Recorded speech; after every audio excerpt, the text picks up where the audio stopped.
Welcome back. The panel is still with us. Cornell, I want to start with you. Your reaction to the polling we just saw, which shows that former President Trump still has this strong lead in Iowa, but now DeSantis is getting this key endorsement, as Dasha just reported. Yeah, we'll see if this endorsement bumps him, but they need a bump, right?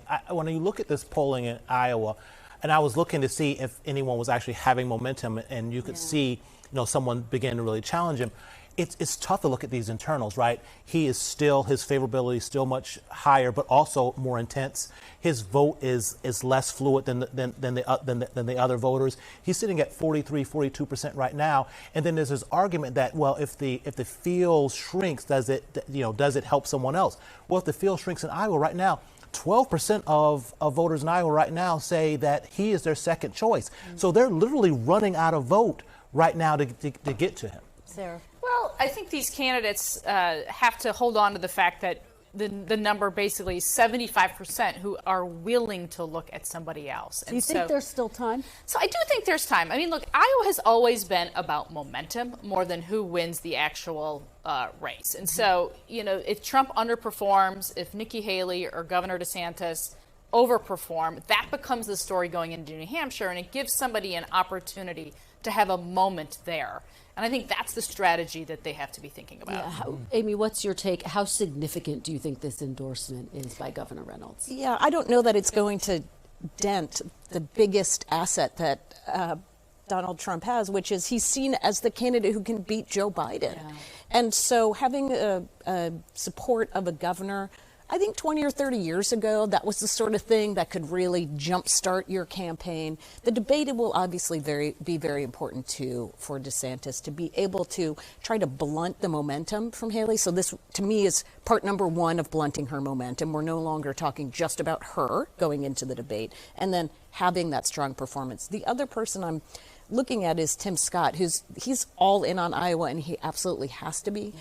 But as your poll pointed out, the fact that he's been leaning in to his faith, trying to win over evangelical voters, and even with voters who say that faith is the most important issue to them, he's barely registering. It's just so staggering to see that number and how high Trump registers in that poll. Julio, this is the debate taking place here in Miami. We are so excited about it. This is a place where you see former President Trump battling it out with the governor, Ron DeSantis. And the flip side to all of this is that Trump's gotten some big endorsements here. Absolutely. Well, just Senator Rick Scott just endorsed him. And that's interesting because he's not really big on endorsing.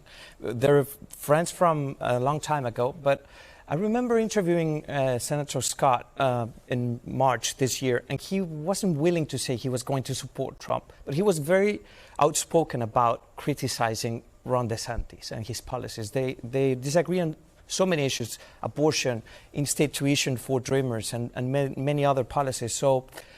And it's not the first endorsement that Trump gets from Republicans in Florida. So it's interesting to see how just a year ago, Ron DeSantis was winning with such a large margin his re-election, and now he's losing the grip of his own party in his own state. Yeah, because that was his big selling point. Look at my big win here in Florida. The backdrop to Wednesday's debate is all of this and even more polling. I want to show this, guys, because it's pretty stunning to look at. This is from a New York Times Siena College poll, which shows that Trump leads Biden in 5 out of 6 critical swing states.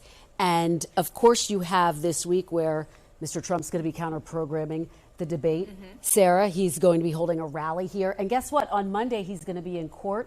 His fraud trial, I spoke to one of his allies today who says they plan to capitalize on those optics. They are feeling defiant about him being in court.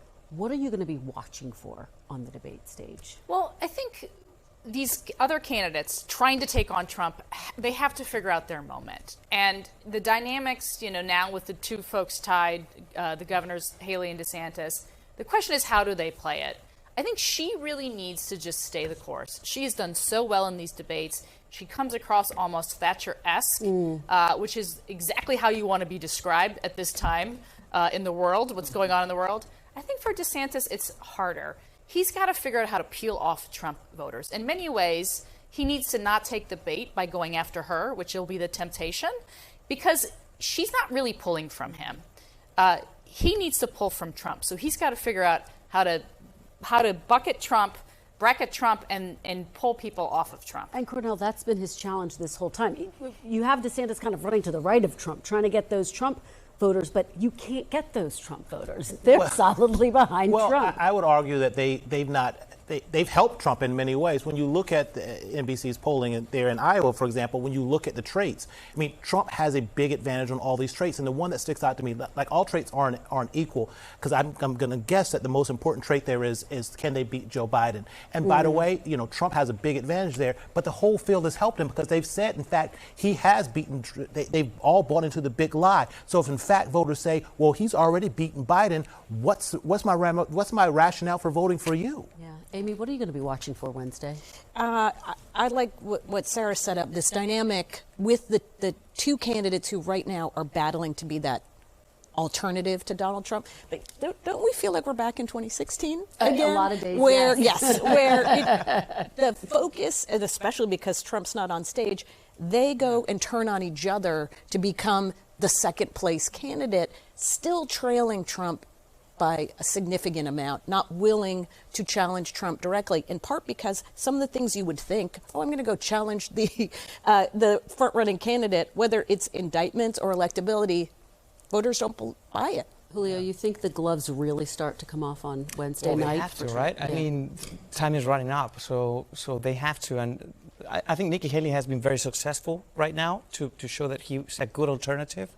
But they just have to prove that this is a two-people race before Ryan. I think the other thing is you've got candidates, as Amy pointed out, Senator Scott, Governor Christie. They need to start to break through here. Mm-hmm. Yes. And Chris Christie has the ability to do that. He's probably the most skilled debater on the stage. And so we need to be looking for that as well. Thanks for watching. Stay updated about breaking news and top stories on the NBC News app or follow us on social media.